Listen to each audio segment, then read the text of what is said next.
you are well and ready to learn new things. So my name is Palak Patel. I am working in the Mahatma Gandhi Institute of Technical Education and Research Center Navsari in Civil Engineering Department. I am going to teach you the subject is Earthquake Engineering. Okay. ये subject हमारा third module है, मतलब बाकी के 2 module हमारे complete हो चुके हैं, उसके वीडियो अपलोडेड है, आप चाहे तो देख सकते हैं। ये हमारा आज से हमारा थर्ड मॉड्यूल स्टार्ट हो रहा है, क्लास ए, मतलब थर्ड मॉड्यूल की पहली क्लास है। यहाँ मैं आधे घंटे का वीडियो बनाता हूँ, ऐसा नहीं है कि पूरा वीडियो एक साथ डाल दिया, मैंने 30-30 मिनट के स्लॉट में वीडियो बनाया है। और ये वीडियो हिंदी में है, मतलब बाइलिंगुअल होके, मतलब कंप्लीट हिंदी भी नहीं, कुछ Hindi English mix bilingual type, ठीक है। तो स्टार्ट करते हैं, डिजाइन फिलोसॉफी की बात करते हैं। पहला ये टॉपिक का नाम है, मतलब मॉड्यूल 3 का नाम है डिजाइन फिलोसॉफी, और ये जो कंटेंट है हमारे, ये सारे ये सारे टॉपिक्स है, ठीक है। तो डिजाइन जो मॉड्यूल 3 है हमारी डिजाइन फिलोसॉफी, ये बहुत ज्यादा इंपॉर्टेंट टॉपिक हो जाता है, क्योंकि इसमें से कंप्लीटली जीटीयू में अगर देखे जाए तो 20 मार्क्स तो कंफर्म आते हैं, 20 मार्क्स के क्वेश्चन तो इसमें से आते ही है, इसलिए ये ज़्यादा इंपॉर्टेंट हो जाता है। और दूसरा ये है कि इससे हम डिज़ाइन करना सीख रहे हैं, डिज़ाइन करना सीख रहे हैं मतलब यहाँ हम एनालिसिस सीख रहे हैं। डिज़ाइन का फर्स्ट स्टेप होता है एनालिसिस करना। अगर आप अर्थक्वेक को एनालिसिस कर रहे हो, वो यहाँ से स्टार्ट हो रहा है। अभी तक जो हमने देखा वो मेथड्स थी, जो मॉड्यूल 1 था उसमें बेसिक्स थे, मॉड्यूल 3 हमें थोड़ा फंडामेंटल समझ में आ रहा था। अब ये जो मॉड्यूल 3 है उसमें हम डिजाइन करना मतलब एनालिसिस करना सीख रहे हैं, ठीक है। चलिए स्टार्ट करते हैं पहला टॉपिक। तो पहला टॉपिक है earthquake proof versus earthquake resistant design. यहाँ बहुत कुछ लिखा हुआ है, मतलब मैंने 2 या 3 स्लाइड बनाई हुई है, लेकिन सिंपल वर्ड में इसे समझाने की कोशिश कर। यहाँ 2 तरह की बिल्डिंग आती है, अर्थक्वेक प्रूफ और अर्थक्वेक रेजिस्टेंस। अर्थक्वेक प्रूफ मतलब ऐसी बिल्डिंग जिसमें किसी भी तरह का डैमेज ना हो, नो डैमेज, जितना भी अर्थक्वेक आ जाए, 9 मैग्नीट्यूड का, 10 मैग्नीट्यूड का, जितना भी बड़ा अर्थक्वेक आ जाए, डैमेज हो ही नहीं, उसे अर्थक्वेक प्रूफ बिल्डिंग बोला जाता है, ठीक है। लेकिन अर्थक्वेक प्रूफ बिल्डिंग की एक कमजोरी हमें देखने को मिलती है कि वो बहुत ज्यादा रोबस्ट हो जाती है, मतलब बहुत ज्यादा स्ट्रॉन्ग हो जाती है, और उसे बनाना बहुत ही ज्यादा एक्सपेंसिव होता है। अब कोई बोलेगा अपनी जान से ज्यादा होता है क्या कीमत किसी की, बिल्डिंग की कीमत, मतलब बिल्डिंग की कीमत अपनी जान से ज्यादा होगी क्या? लेकिन यहाँ आपको कॉस्ट ज्यादा हो जाता है उसे अर्थक्वेक रेजिस्टेंट, अर्थक्वेक प्रूफ बनाने के लिए, ठीक है। इसलिए अर्थक्वेक प्रूफ बिल्डिंग नहीं बनाई जाती।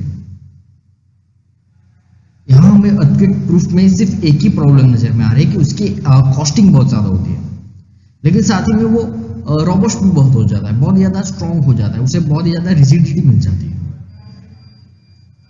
बिल्डिंग में। तो हमें ये 2 प्रॉब्लम देखने को मिल रहे हैं, इसलिए हम अर्थक्वेक प्रूफ नहीं बनाकर अर्थक्वेक रेजिस्टेंस बिल्डिंग बना सकते हैं। प्रूफ का मतलब बुलेट प्रूफ की तरह पूरी तरह से प्रूफ हो रहा है, रेजिस्टेंस का मतलब होता है वो रेजिस्ट कर रहा है, वो प्रूफ नहीं दे रहा है, वो रेजिस्ट कर रहा है। लेकिन ये कॉन्सेप्ट क्यों है, 2 अलग अलग कॉन्सेप्ट क्यों है, और हम अर्थक्वेक प्रूफ क्यों नहीं बना रहे? क्योंकि वो बहुत ज्यादा सेफ्टी दे रहा है, फिर भी हम अर्थक्वेक प्रूफ क्यों नहीं बना रहे?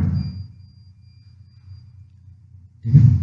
तो अर्थक्वेक रेजिस्टेंस पे डिजाइन कुछ इस तरह से होती है कि अर्थक्वेक रेजिस्टेंस पे हम बनाते हैं बिल्डिंग, इस तरह की उसकी डिजाइन की जाती है कि जब वो माइनर अर्थक्वेक आए, छोटा अर्थक्वेक, तो वो बिल्डिंग उसे रेजिस्ट कर ले। अर्थक्वेक रेजिस्टेंस बिल्डिंग की बात कर रहा हूं, अर्थक्वेक प्रूफ में डैमेज नहीं होता, लेकिन अर्थक्वेक रेजिस्टेंस में हम उसे 3 अलग अलग तरह से बनाते हैं। पहला आता है कि अगर छोटा अर्थक्वेक आ रहा हो, कम मैग्नीट्यूड का, तो वो बिल्डिंग उसे रेजिस्ट कर ले, ठीक है। मॉडरेट अर्थक्वेक आ रहा हो, मतलब थोड़े ज्यादा मैग्नीट्यूड आ रहा है, मतलब 5, 6, 4 ऐसे मैग्नीट्यूड आ रहा है, तो इस वक्त हमें बिल्डिंग के अंदर बहुत ही कम डैमेज देखने को मिलता है, मतलब स्ट्रक्चरल डैमेज नहीं होता, होता भी है तो रिपेयरेबल हो जाता है, ठीक है। लेकिन जब हायर अर्थक्वेक आता है, जब 7 मैग्नीट्यूड का, 8 मैग्नीट्यूड का ऐसे अर्थक्वेक आते हैं, तो ऐसे में बिल्डिंग कोलैप्स हो जाती है, बिल्डिंग पूरी तरह से टूट जाती है। लेकिन उसे हमें टाइम दे देना होगा, मतलब हमें समझ में आ जाए कि हाँ बिल्डिंग टूटने वाली है, हम भाग सकते हैं बिल्डिंग से बाहर। ठीक है, तो अर्थक्वेक प्रूफ में पहली कॉन्सेप्ट में दे दिया गया है कि पूरी तरह से सेफ्टी दी जाती है, आपको किसी तरह का डैमेज नहीं होता। लेकिन अर्थक्वेक रेजिस्टेंस में होता यह है कि अगर स्मॉल अर्थक्वेक आ जाए, बहुत ही छोटे अर्थक्वेक, उस वक्त आपके बिल्डिंग में डैमेज नहीं हो गया, अगर होगा भी तो नॉन स्ट्रक्चरल डैमेज, मतलब सिर्फ क्रैक देखने को मिलेगी, वो भी वॉल के अंदर। थर्ड, बहुत ही बड़ा अर्थक्वेक, मतलब मॉडरेट अर्थक्वेक आ रहा है 4 से 5 मैग्नीट्यूड का, उस वक्त बिल्डिंग में स्ट्रक्चरल डैमेज होगा, मतलब बीम कॉलम दोनों डैमेज हो गए, लेकिन वो रिपेयरेबल हो गए, हम उसे रिपेयर कर सकते हैं। और लास्ट वन, यहां बिल्डिंग हमारी कोलैप्स हो जाएगी। ठीक है, यहां कोलैप्स होने का मतलब है पूरी तरह से बिल्डिंग टूट नहीं जाएगी, यहां कोलैप्स होने का मतलब है कि यहां हमें डैमेज देखने को मिलेगा जो अनरिपेयरेबल हो गया, आपको बिल्डिंग तोड़नी ही होगी, बिल्डिंग गिरेगी नहीं, बिल्डिंग गिरेगी नहीं। अर्थक्वेक आने, अगर हायर अर्थक्वेक आ रहा है तो बिल्डिंग गिरेगी नहीं, कोलैप्स होने का मतलब यह है कि बिल्डिंग गिरेगी नहीं, लेकिन उसे रिपेयर नहीं किया जा सकता, आपको उसे तोड़नी ही होगी, कोई नया स्ट्रक्चर बनाना ही होगा। ठीक है, यहां कोलैप्स होने का मतलब ये नहीं। तो ये होती है हमारे अर्थक्वेक प्रूफ और अर्थक्वेक रेजिस्टेंस डिजाइन। लेकिन यहां हमारे अर्थक्वेक रेजिस्टेंस क्यों बनाई जाती है, अर्थक्वेक प्रूफ क्यों नहीं बनाते?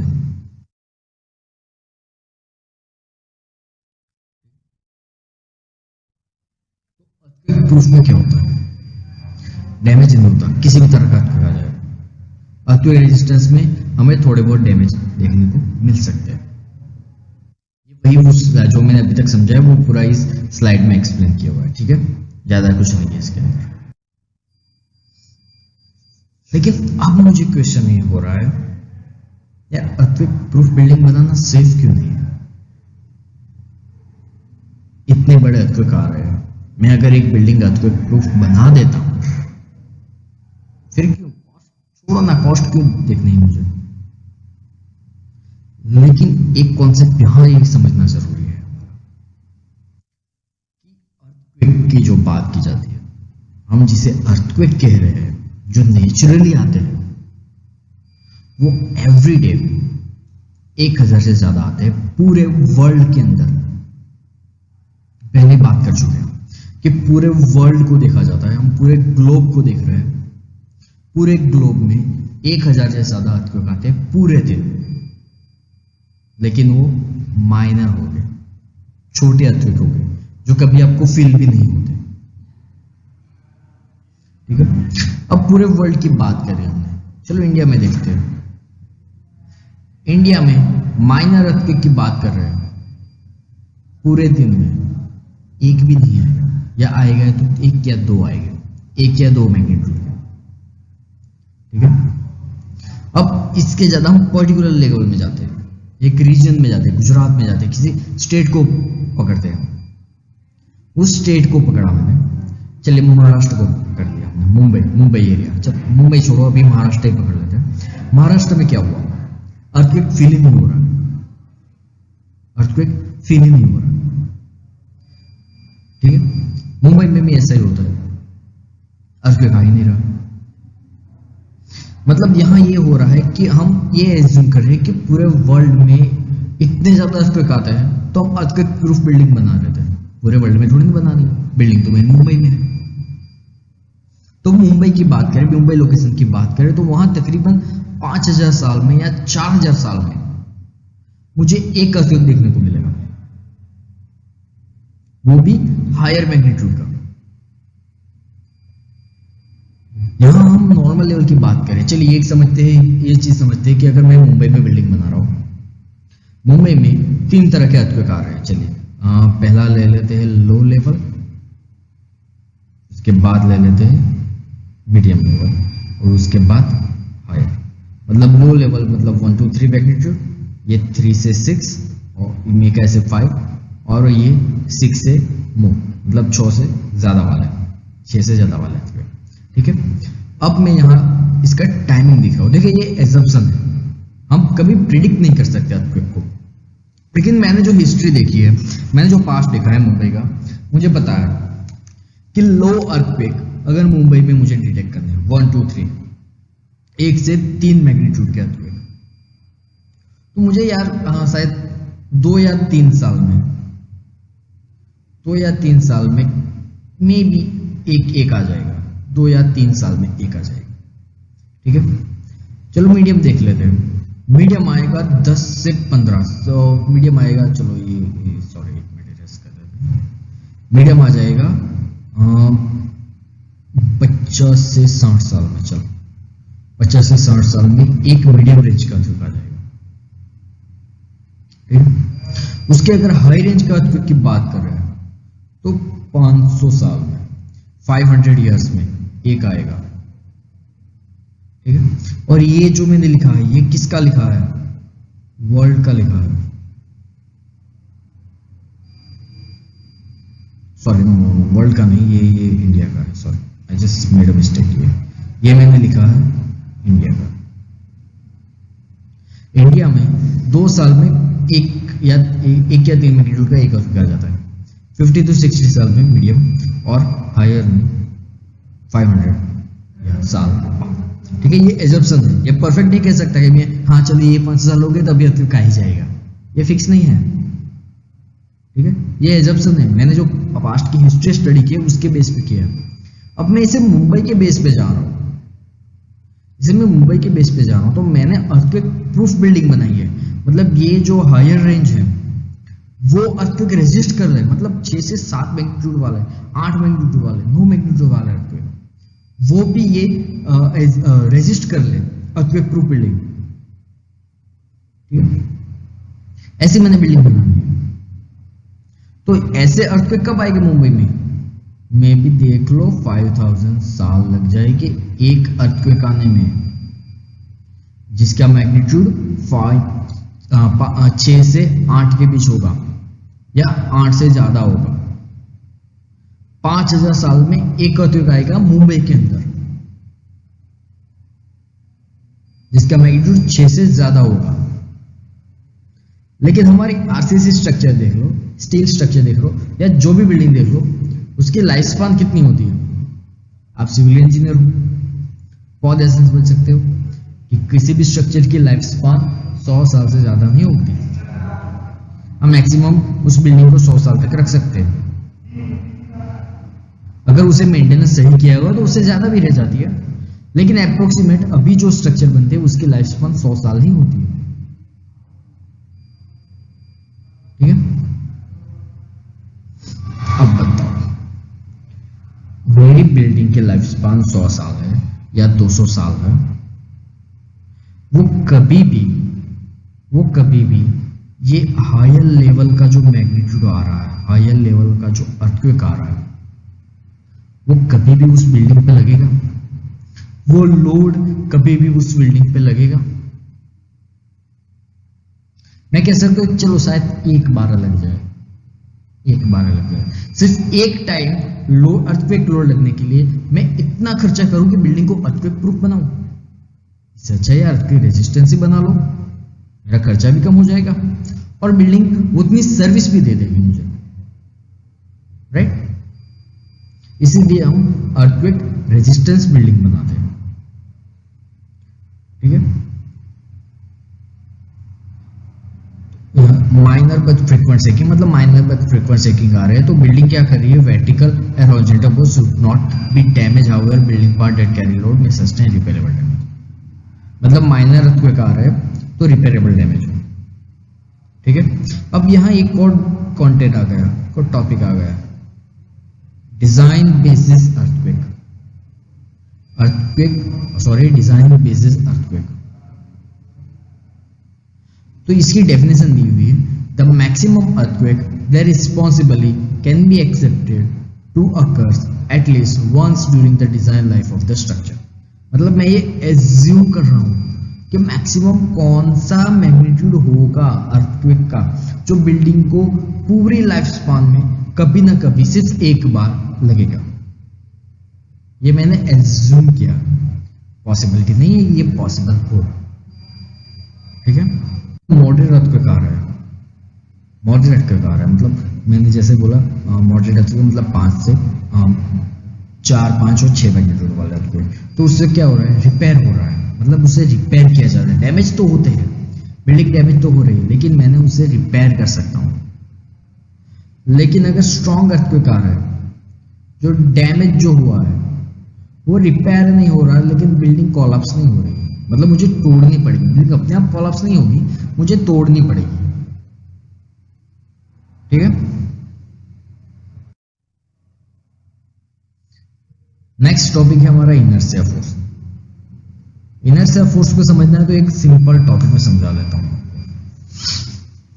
आप एक बस में बैठे हो, ठीक है, बस ट्रैवल कर रही है, कहीं जा रही है। चलिए आप बस में बैठे हो या खड़े हो, चलो बस में खड़े हो और आप कहीं जा रहे हो, बस कहीं जा रही है और अचानक बस के ड्राइवर ने ब्रेक मार दी। आपको कैसा लगेगा? आप ऐसे जिस तरह डायरेक्शन में बस जा रहे थे आप झुक गए। क्यों? क्योंकि आप मोशन में थे, और आप मोशन में थे तो आपने मोशन में रहने का ट्राई किया, राइट। सेम चीज अगर आप बस में खड़े हो और बस कहीं जगह पे रुकी हुई है और अचानक स्टार्ट होती है तो आप पीछे की तरफ जाते हो, क्योंकि आप स्टेडी थे। अचानक मोशन में आने की वजह से आपने स्टेडी रहने का सोचा, आपकी बॉडी ने स्टेडी रहने का सोचा। ये आप इंटेंशनली कर रहे हो, इंटेंशनली नहीं कर रहे हो, अपने आप हो रहा है। ठीक है, अब ये चीज हमारे बिल्डिंग के ऊपर इंपैक्ट करती है, बिल्डिंग के ऊपर ये चीज इंपैक्ट करती है। चलिए ये समझ लीजिए एक फ्लोर है, ठीक है, ये मैंने इसके ऊपर लिया,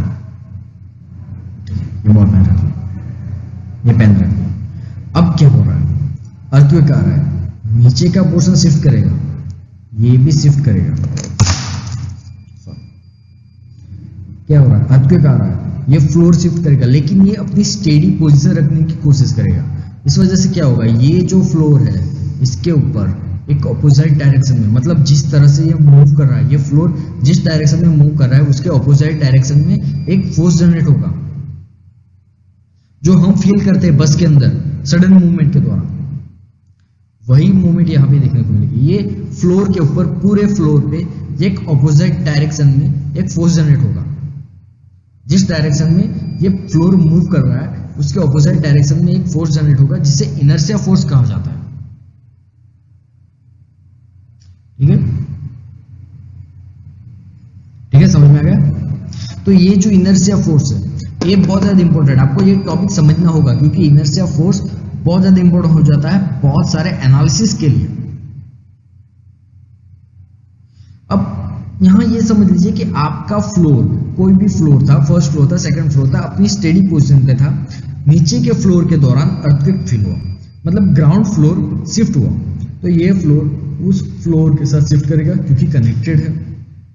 अब जैसे ये शिफ्ट करेगा इसके अंदर opposite and equal and opposite reaction generate होगा, जिसकी वजह से हमें एक फोर्स जनरेट होता दिखेगा, राइट।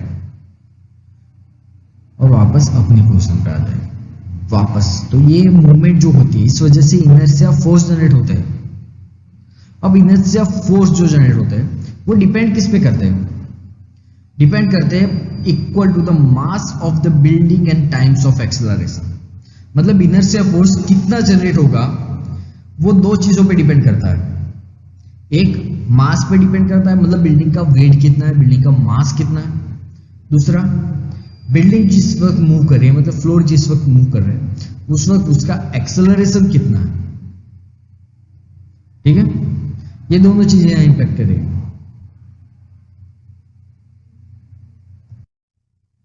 देख लीजिए यहां पे ये अर्थक्वेक शेकिंग हो रहा है,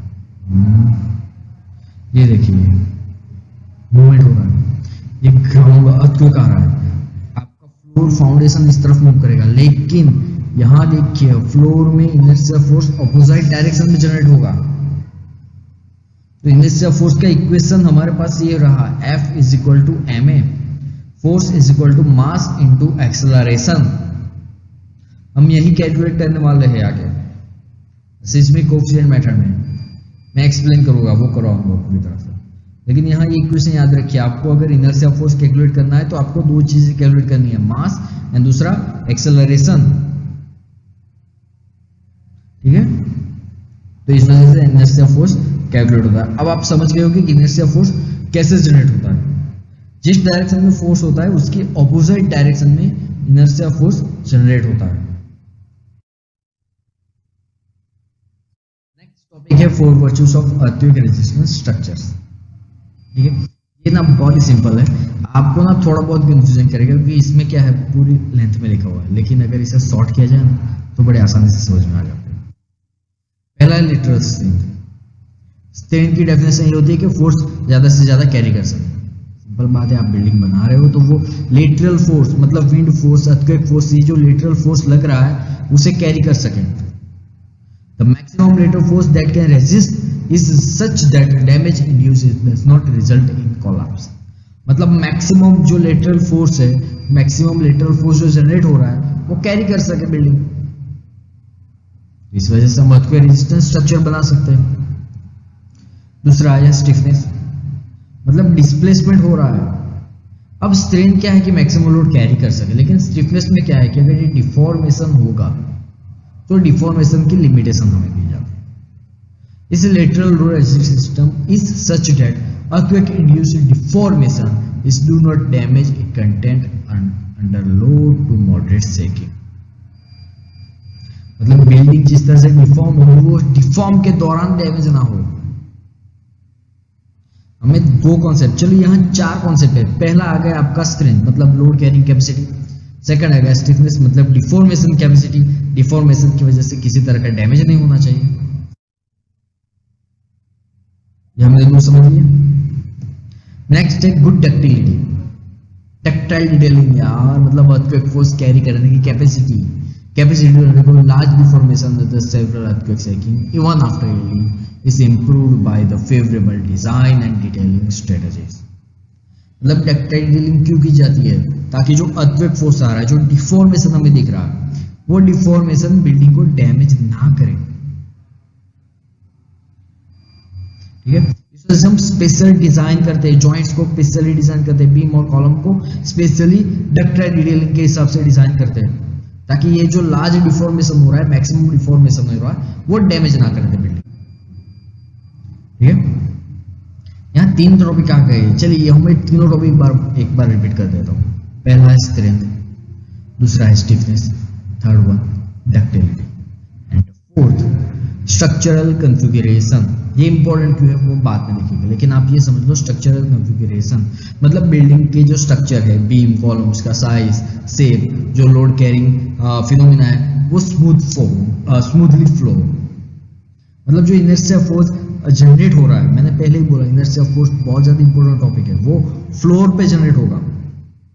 ऐसा नहीं है कि अर्थक्वेक फोर्स ग्राउंड पे लग रहा है वैसे ही यहाँ पे फ्लोर पे लग रहा है, नहीं।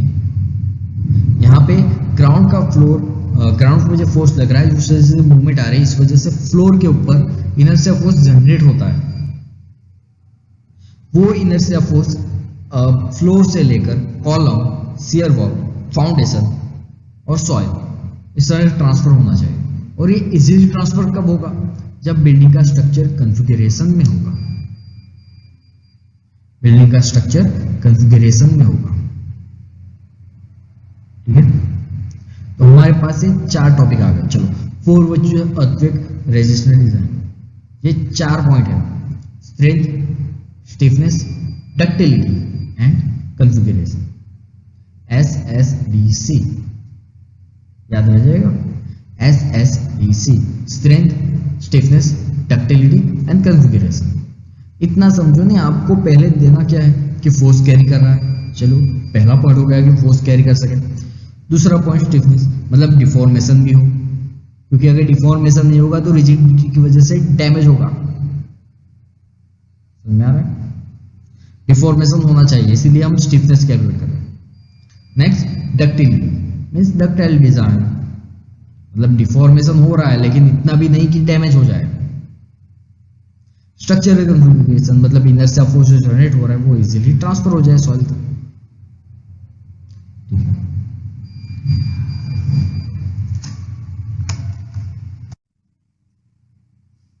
ओके, तो हमने डिजाइन फिलोसॉफी में तीन ही टॉपिक किए। अभी हमने कौन से किए? Philosophy, inertia force and four virtuous. ये तीनों इतने ज्यादा इंपॉर्टेंट है क्योंकि ये 7 मार्क में और ये दोनों topic every time repeated to repeated पूछे जाते हैं। दोनों टॉपिक रट्टा मार लो, ये दोनों टॉपिक में से एक टॉपिक तो आएगा ही आएगा। बाकी के टॉपिक चलो नहीं आते, लेकिन ये दोनों टॉपिक तो कंपलसरी आएंगे, फिक्स है। इसलिए मैंने इसमें एक लेक्चर में बहुत ही डिटेल में करवा लिया। ठीक है, कर लीजिएगा, बहुत ही इजी है। चलिए हम नेक्स्ट लेक्चर में मिलेंगे, तब हम स्टार्ट करेंगे स्ट्रेंथ एंड स्टिफनेस।